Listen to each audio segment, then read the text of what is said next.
우리가 성경 일독을 목표로 성경을 통독하다 보면 가장 먼저 큰 난관에 부딪히는 성경 한 권이 있습니다. 바로 레위기입니다.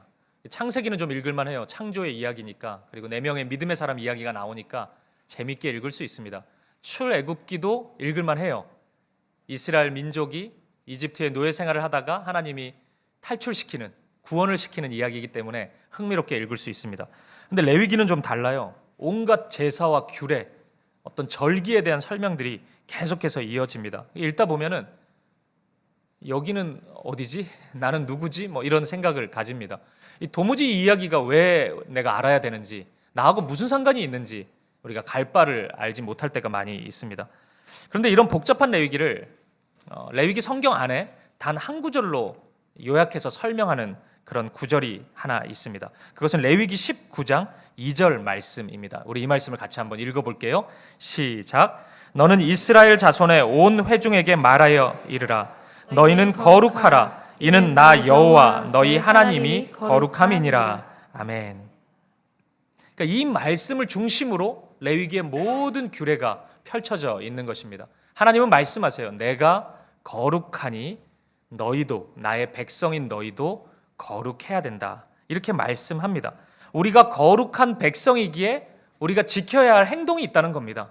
반대로 우리가 거룩한 백성이기에 하지 말아야 할 행동이 있다는 겁니다. 대표적인 행동이 당시에 많은 사람들이 규정하고 있었던 부정한 것들 접촉하지 않는 일이었습니다. 부정하다고 여겨지는 것과 만나지 않고 손잡지 않는 일이었어요. 예를 들어 보면 당시 사람들은 한센시병 걸린 사람들이 부정하다고 생각했습니다. 그리고 몸에서 피가 이렇게 밖으로 흘러나오는 것, 그것이 부정하다고 생각했습니다. 그러니까 여성의 생리 이런 것이 부정하다고 생각했어요. 물론 이것이 실제 부정한 것은 아닙니다. 그런데 그 고대 근동의 사람들은 이것이 부정하다고 생각했어요. 문화와 세계관이 그랬습니다. 하나님은 이 문화 속에서 거룩하심을 설명하시는 거예요. 이게 실제 부정한 것은 아니지만 부정하다고 모두가 여기고 있으니 거룩함에 대해서 설명하고 있는 겁니다. 그것과 접촉하면 안 된다.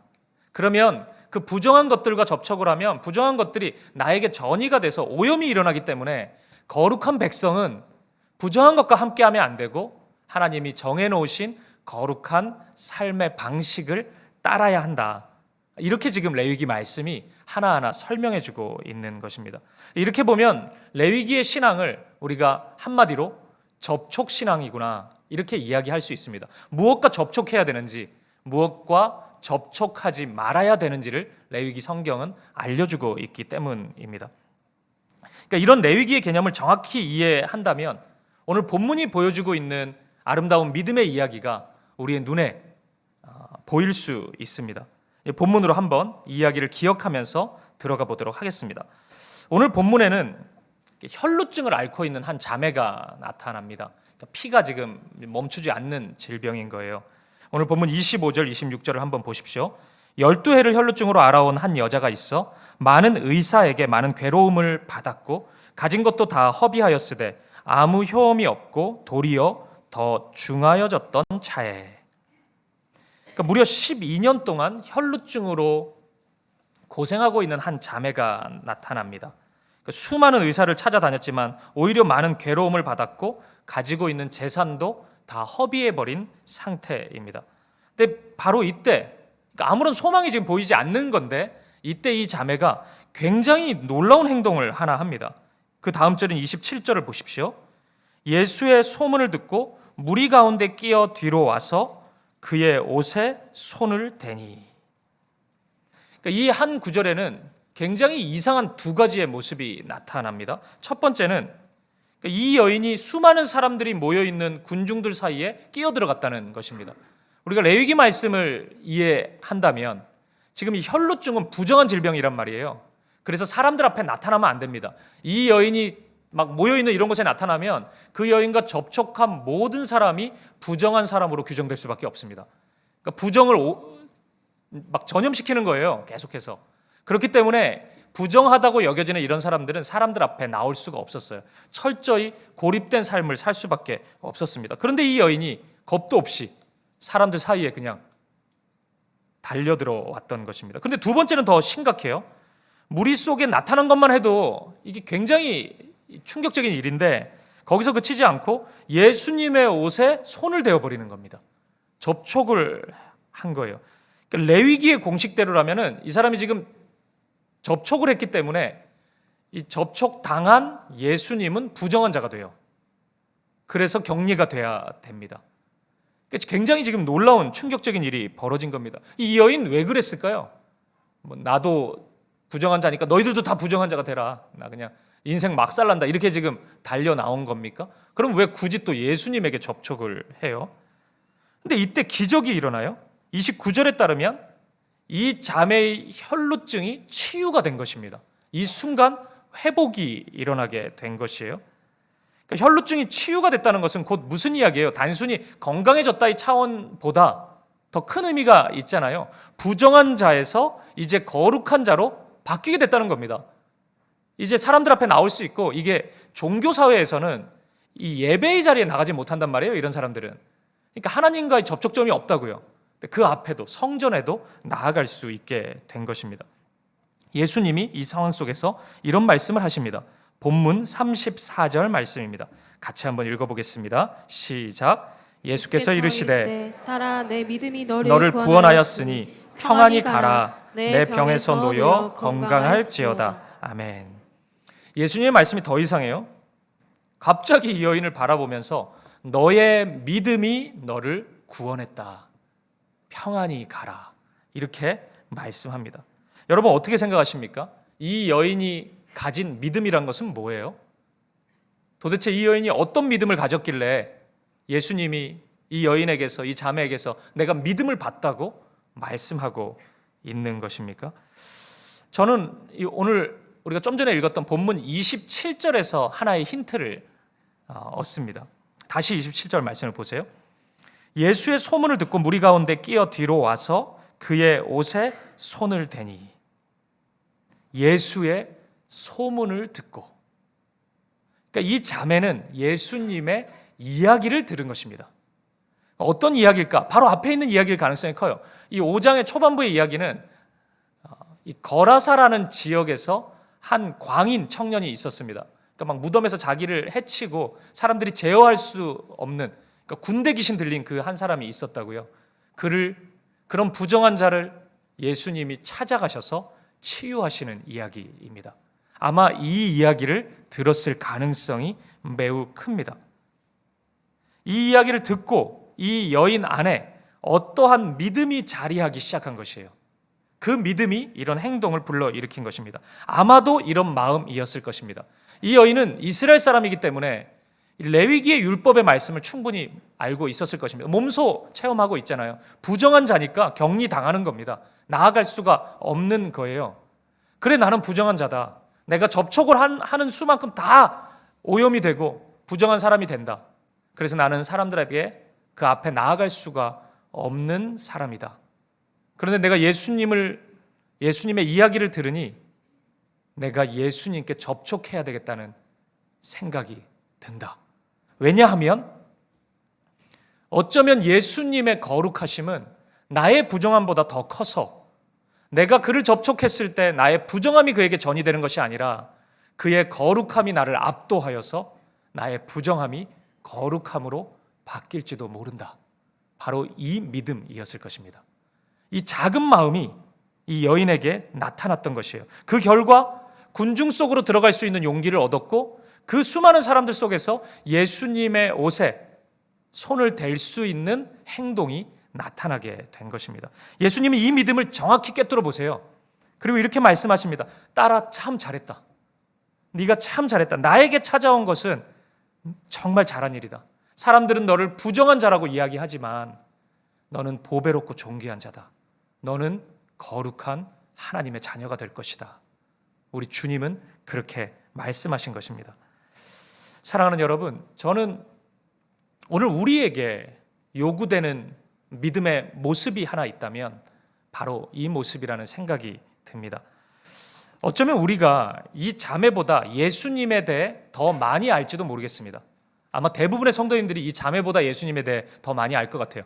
이 자매는 예수님에 대한 이야기 몇 개 안 들었을 것 같아요. 근데 우리는 많이 들었죠. 그리고 이 이후에 일어나는 예수님의 십자가 이야기까지도 우리는 다 알고 있지 않습니까?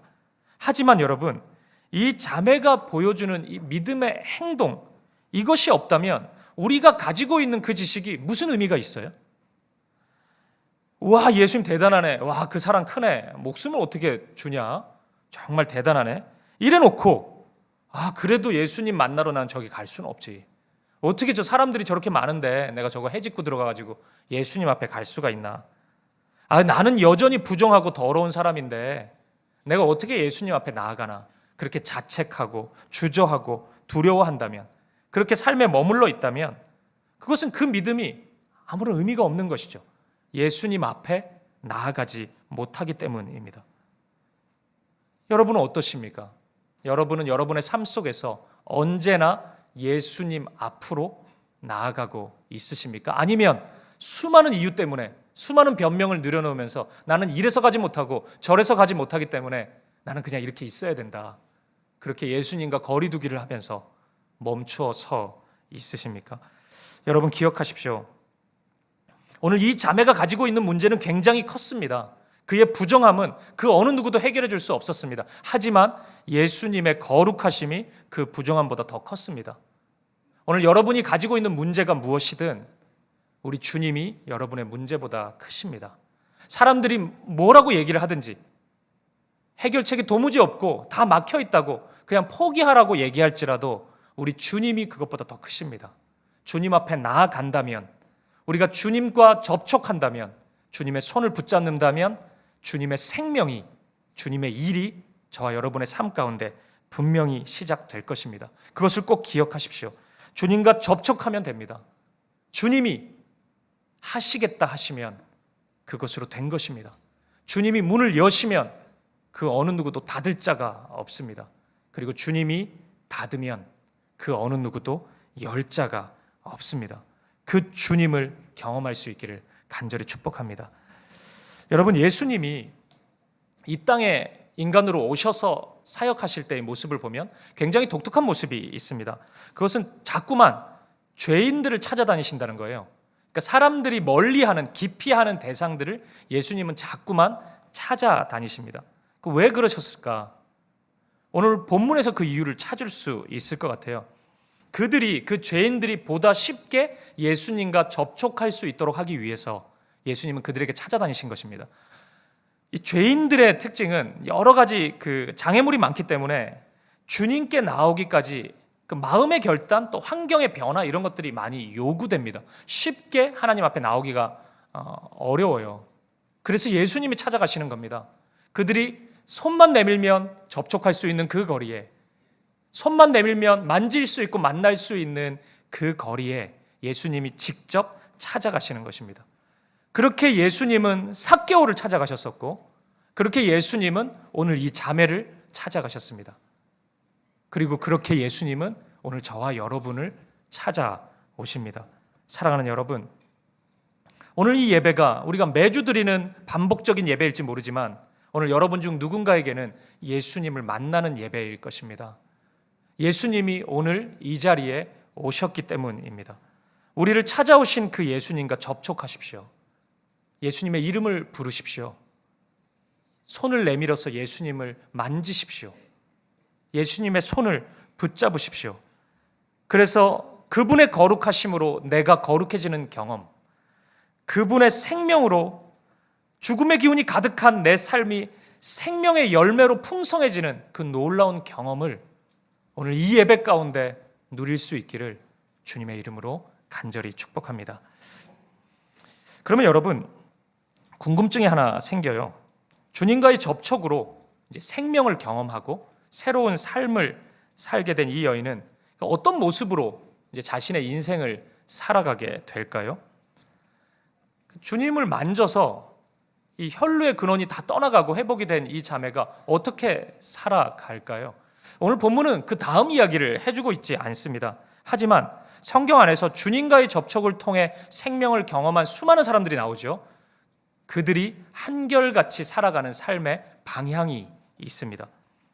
그것은 사람들을 섬기는 삶입니다. 모두가 다 주님의 생명을 경험하면 그러한 삶을 살아가요. 우리 하나만 찾아보도록 하겠습니다. 마가복음 1장 31절 말씀입니다. 우리 같이 한번 읽어보겠습니다. 시작. 나아가사 그 손을 잡아 일으키시니 열병이 떠나고 여자가 그들에게 수종드니라. 아멘. 이 말씀은 심한 열병으로 앓고 있었던 베드로, 예수님의 제자 베드로의 장모님을 고쳐주시는 그 예수님의 치유 사역의 장면입니다. 그러니까 이때도 예수님은 베드로의 장모와 접촉합니다. 손을 잡아 일으키세요. 그러니까 이것으로 인해서 주님의 생명이 이 베드로 장모에게 전이 됩니다. 그래서 열병이 떠나고 회복이 돼요. 근데 그 다음 구절은, 그 다음 모습을 소개하고 있어요. 뭐라고 합니까? 여자가 그들에게 수종드니라. 사람들을 섬기는 삶을 살아가는 것입니다. 이 여인이, 베드로 장모님이 이런 삶을 사는 것입니다. 그리고 이분의 섬김의 그 근원에는, 그 수종드는 삶의 근원에는 예수님이 계십니다. 예수님처럼 섬기는 것이죠. 갑자기 그런 삶을 안 살다가 어떻게 뭐 배운 것도 없는데 어떻게 살겠어요? 예수님처럼 그렇게 살아가는 것입니다. 보십시오. 오늘 본문에서 예수님은 12년 동안 혈루증에 앓고 있었던 한 여인이 자신의 몸에 접촉하자 누가 내 옷을 만졌냐고 물으세요. 근데 제자들이 이렇게 오해한단 말이에요. 아, 예수님 이제 사람이 너무 많이 모여가지고 막 밀고 하다가 이렇게 부딪혔는데 그거 가지고 좀 오해하신 거 아니야? 이런 식으로 지금 반응한단 말이에요. 근데 예수님은 정확히 아세요. 믿음으로 누군가가 나를 만졌다는 걸 아세요. 아마도 이 순간 예수님은, 인간으로 오신 예수님은 자신의 몸에서 어떤 생명의 원기가 소진되는 것을 경험하셨을 것입니다. 왜 이렇게 생각할 수 있냐면 예수님이 누군가를 살리시는 방법은 십자가의 방식이었기 때문입니다. 예수님은 자신의 생명을 주심으로 우리를 살리셨어요. 그러니까 자신의 죽음을 우리에게 보여주시면서 그 죽음 대 생명의 맞교환을 이루시는 것입니다. 이것이 예수님의 방식입니다. 이것이 십자가의 원리입니다. 따라서 예수님의 사역 속에서도 이 원리는 고스란히 적용되고 나타난다고 할 수 있습니다. 주님이 어떤 연약한 자를 고치실 때는, 주님이 소외되고 가난하고 병든 자를 찾아다니실 때는 주님 안에 있는 원기의 소진이 계속 일어나는 것입니다. 주님이 죽음의 길을 계속 걸어가고 그것을 분출했을 때 누군가가 생명의 샘물을 누리게 되는 일들이 반복적으로 일어나는 것이에요. 그리고 이것은 생명을 맛본 자, 그 주님으로부터 생명을 공급받은 자가 살아가야 하는 수종드는 삶의 원리라고도 할 수 있습니다. 만약 우리가 우리 안에 있는, 예수님과 같은 정도는 아니겠지만 우리 안에 있는 생명의 원기를 소진하면서까지 마치 빈혈 증상이 나타나는 것, 그런 경험을 하면서까지 누군가를 사랑하라는 주님의 말씀에 순종하기 시작하면 주님이 역사하시는 것입니다. 주님이 그 자리 가운데 역사하시는 거예요. 우리가 마치 현기증을 느낄 정도로 누군가를 사랑하고 우리 안에 가지고 있는 돈, 재물, 시간, 우리의 열정, 이런 것들을 현기증이 날 정도로 누군가에게 공급하기 시작한다면 우리의 죽음 대신에 그가 생명의 샘물을 받아 누리는 일들이 일어나게 되는 것입니다. 그것이 수종드는 삶인 것이에요. 그것이 예수님과 접촉한 사람이 살아가는 삶의 방식인 것입니다. 사랑하는 여러분, 그들을 수종드는 삶, 오늘 이 삶을 살아갈 수 있기를 간절히 축복합니다. 우리의 옆구리를 찔러서 예수님이 십자가에서 창에 찔려 물과 피를 한없이 흘리신 것처럼 우리의 옆구리를 우리가 찔러서 물과 피가 흘러가면 굉장히 아픕니다. 그리고 힘든 삶이겠죠. 하지만 그 삶을 통해서 누군가가 살아나는 경험을, 예수님의 생명이 나타나는 경험을 하나씩 이루어 가십시오. 오늘 여러분들이 자신을 희생하면서 물과 피를 쏟아내지 못하고 다른 사람의 희생, 다른 사람의 옆구리를 자꾸 찌르면서 물과 피 흐르는 거, 그것만 먹고 살아가는, 완전 드라큘라잖아요. 그거는 이제 그런 삶을 살아가면은 주님이 보여주시는 그 생명을 온전히 이해하지 못한다고요. 그러니까 그 주님과의 접촉이 얼마나 놀라운지를 전할 수가 없는 것입니다. 오늘 우리가 그 생명의 삶을 살아갈 때 우리는 주님을 온전히 이해할 수 있는 것입니다. 그리고 여러분, 우리는 그 삶을 살 수 있는 자예요. 왜냐하면 우리 모두는 주님과 접촉했던 자이기 때문입니다. 주님의 생명이 우리 가운데 이미 흘러들어왔기 때문에 저와 여러분 모두는 그런 삶을 살 수 있는 것입니다. 저와 여러분 모두가 비록 지난 한 주 어쩌면 불신자와 엇비슷한 삶을 살았을지 몰라도, 제가 본 건 아닙니다. 근데 그렇다 할지라도 오늘 주님의 소망이 이 세상 사람들이 아니라 저와 여러분에게 있는 이유는 우리가 주님과 접촉했던 자이기 때문입니다. 우리 안에 그 생명이 흘러들어왔기 때문에 우리에게 소망이 있는 것이에요. 우리가 그 생명의 삶을 살아갈 수 있는 것입니다. 우리 이 대한민국 땅에서 그러한 수종드는 삶, 생명의 삶을 살아갔던 사람들은 너무나 많죠. 그 중에 한 분을 소개하고 싶습니다. 지금으로부터 정확히 111년 전에 이 한국 땅에 오신 엘리자베스 셰핑, 한국 이름으로 서서평이라는 선교사님이 있습니다. 그러니까 이분은 독일 출신의 그 간호사인 미국인이었는데 1912년 32살의 나이에 한국에 이 조선 땅에 처음 왔습니다. 그리고 수많은 연약한 자들을 돌보다가 죽음을 맞이했어요. 인생의 마지막 시기에 이 기록을 보니까 이 땅에서 병들고 벌어진 조선의 고아 14명을 거두고 한센병 환자들과 과부들을 먹이고 돌보다가 영양실조로 54세의 나이에 죽었다, 이렇게 기록되어 있더라고요. 그러니까 이분에 대한 기록이 웬일인지 우리나라 교회, 한국 교회에 그렇게 전해지지 않았습니다. 그러다가 한 10여 년 전쯤에 이제 선교 학자들을 통해서 자료들이 공개되고 이분이 소개되기 시작했어요. 그러니까 이분에 대한 연구를 오랜 기간 하신 양국주 선교사님이 이렇게 울먹이면서 고백을 했습니다. 제가 한번 부분을 읽어드리도록 하겠습니다. 1934년 6월 서서평 선교사는 광주에서 만성 풍토병과 과로, 영양실조로 숨졌습니다. 그녀가 남긴 건 담요 반장, 동전 7전, 강냉이 가루 2호뿐이었습니다. 한 장 남았던 담요는 이미 반으로 찢어 다리 밑 거지들과 나눴습니다. 시신도 유언에 따라 의학 연구용으로 기증됐습니다. 찢어지게 가난한 나라 조선에서 22년간 보리밥에 된장국을 먹고 고무신을 끌고 다니며 조선인의 친구가 아니라 그저 조선인으로 살았던 사람, 가난하고 병든 이웃, 나환자들을 죽기까지 섬겼던 그 사람을 우리는 너무 쉽게 잊고 살아왔습니다. 엄청난 섬김이죠. 엄청난 그 삶을 이 선교사님이 살았던 것입니다. 왜 이렇게 살았습니까? 주님 때문인 것입니다. 주님을 만났기 때문에 기꺼이 자신의 삶을 드릴 수 있었습니다. 그러니까 이 선교사님이 했던 굉장히 유명한 말이 하나 있습니다. 방금 그 양국주 선교사님이 쓴 책의 제목이에요. 바보야, 성공이 아니라 섬김이야. 그러니까 원래 이분이 했던 말에는 바보는 없는데 not success but service, 이건데 이제 제목은, 책 제목은 바보를 붙였어요. 그래서 저도 바보를 붙이겠습니다. 바보야, 성공이 아니라 섬김이야. 사랑하는 여러분, 기억하십시오. 성공이 아니라 섬김입니다. 그것이 주님의 손을 붙잡았던 사람이 살아가야 하는, 살아갈 수 있는 그런 아름다운 삶인 것입니다. 사랑하는 여러분, 말씀을 마무리해보죠. 오늘 저와 여러분 모두는 두 갈림길 앞에 서 있다고 생각해요. 주님께 접촉하느냐, 아니면 주님 외에 세상의 다른 것에 접촉하느냐. 오늘 우리가 그 갈림길에 서 있습니다. 둘 다 장애물이 많아요. 어느 길을 가시겠습니까? 오늘 이 여인처럼, 이 자매처럼 수많은 군중들의 한계를 무릅쓰고 뚫고 주님께 나아가시겠습니까? 아니면 수많은 사람들이 걸어가고 있는 그 길, 세상에 접촉하기 위해 그 길을 질주하시겠습니까? 오늘 여러분이 서 있는 자리에서 여러분이 세상을 선택하기에 더 용이하고 더 편안하다고 생각하는 삶일 수도 있습니다. 주님께 가기에는 너무 많은 장애가 있다고 생각할지도 모르겠어요. 하지만 그것이 어떤 장애이든지 간에 주님과 접촉하는 것이 복됩니다. 왜냐하면 온전한 생명이 나에게, 우리에게 찾아올 것이기 때문입니다. 그 생명으로 풍성해지십시오. 그리고 그 생명이 가득 차거든 누군가를 그 생명으로 사랑하고 수종드는 삶을 살아가십시오.